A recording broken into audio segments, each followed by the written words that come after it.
For years, Miriam James had worked quietly and faithfully in the sprawling mansion of the Hartleys, a wealthy white family in Savannah, Georgia. The house was big, beautiful, and cold. Cold not just in its marble floors and glassy chandeliers, but in the way it made Miriam feel like a ghost inside someone else's life. She was a black maid, and she knew her place at least. That's what everyone around her wanted her to believe. She cleaned their bedrooms, cooked their food, ironed their expensive clothes, and even helped raise their 2 children, Emily and Todd. But she was always the help.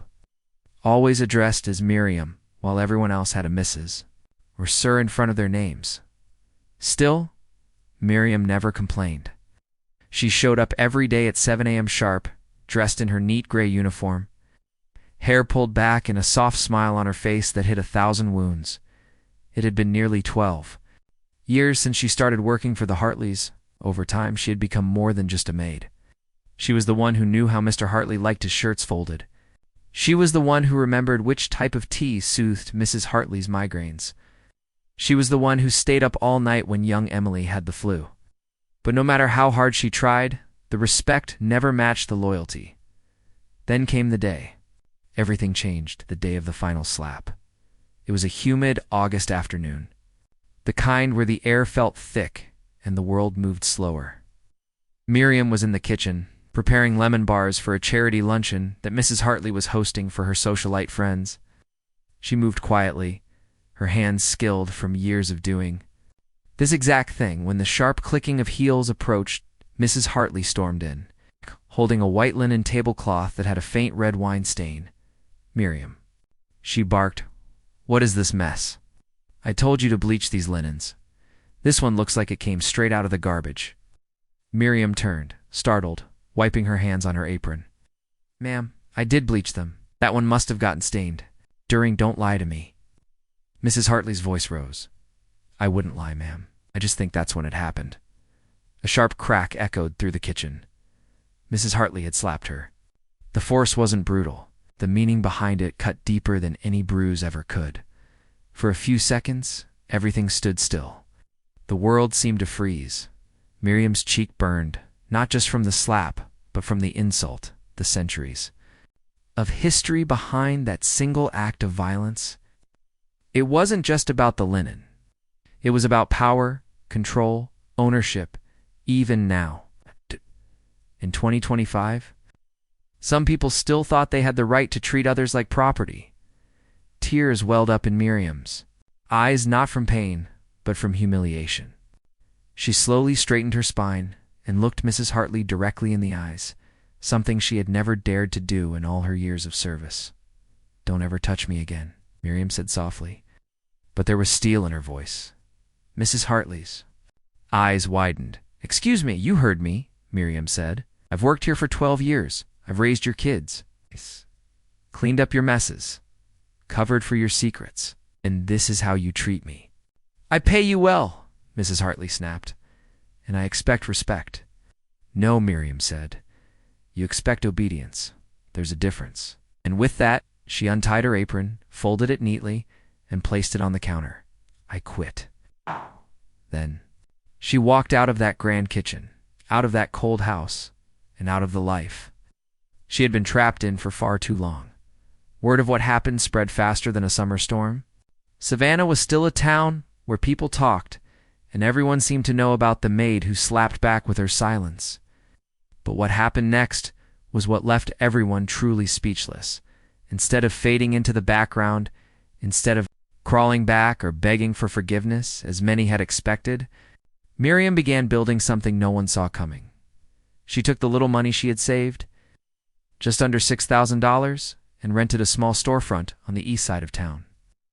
It was old and dusty, with peeling paint and broken windows, but to Miriam, it looked like freedom. She called it Miss M's Kitchen. At first, it was just her, cooking meals from recipes passed down from her grandmother: fried green tomatoes, gumbo cornbread, sweet potato pie. The food was honest, rich in flavor. In history, she cooked with love. Word of her cooking spread like wildfire, and soon, the little restaurant had lines out the door, but Miss M's kitchen wasn't just about food. it became a place for people, especially women like Miriam, to gather, talk, cry, and dream. She hired other black women who had been mistreated, overlooked, or pushed aside. Some had stories just like hers, others had worse. She paid them fairly, taught them how to run a kitchen, how to manage money, how to stand up for themselves. And she listened. She listened to the pain in their voices, the years of swallowing rage just to survive. And slowly, with each plate served and each story shared, something began to heal in her and in them. Miriam didn't just build a business. She built a movement. Journalists came. Local news ran stories like the Maid who walked out and cooked her way to justice. Then national media picked it up. There was something about her story, about the quiet dignity and strength she carried that moved people.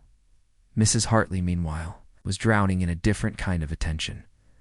When the story came out, public sympathy turned quickly. Videos and screenshots of Miriam's resignation, secretly recorded by the Hartley son, Todd, who had always admired Miriam, went viral. Mrs. Hartley was dragged online, accused of racism, classism, and cruelty. Her charity sponsors pulled out. Her social standing crumbled. Todd, now 22 and in college, visited Miss M's kitchen in secret. "I always knew you were more than just our maid," he said quietly one afternoon, his voice shaking. "I'm sorry for everything," Miriam smiled gently. "You were just a child. It's not your burden. But thank you for saying it." As months passed, Miss M's kitchen expanded. A second location opened in Atlanta, and a third in Charleston. Each one was run by women Miriam had trained herself, former housekeepers, waitresses, nannies, and cleaners who had once been treated like they were invisible. She called them her queens. "I wasn't a maid," she said in an interview on CNN. "I was a woman who served others with love. But now I serve with purpose." Her story inspired a wave of similar ventures. All across the South, small restaurants and shops started popping up, led by women who had once been silent.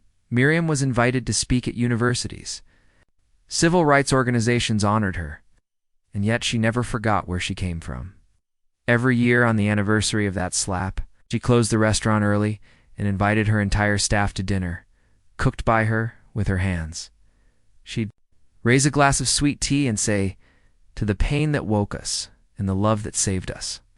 One day, 2 years later, Emily Hartley walked into Miss M's kitchen. She looked nervous, out of place in her designer blouse, but determined.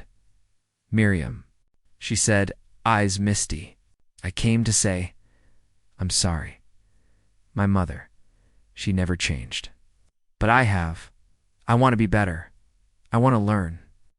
Miriam looked at her for a long moment. Then she pulled out a chair. "Sit, eat, let's talk." Because forgiveness, Miriam believed, was not weakness, it was strength. But it had to be earned. By the time Miss M's kitchen celebrated its 5th anniversary, it had become more than a restaurant. It was a symbol, a reminder that dignity can't be bought, that a single act of courage, even in silence, can echo across generations. And as Miriam stood under the warm Savannah sun that day, looking out at the crowd of women who now walked taller, spoke louder, and smiled wider, she whispered to herself that final slap was a beginning, not an end. And no one could ever silence her again.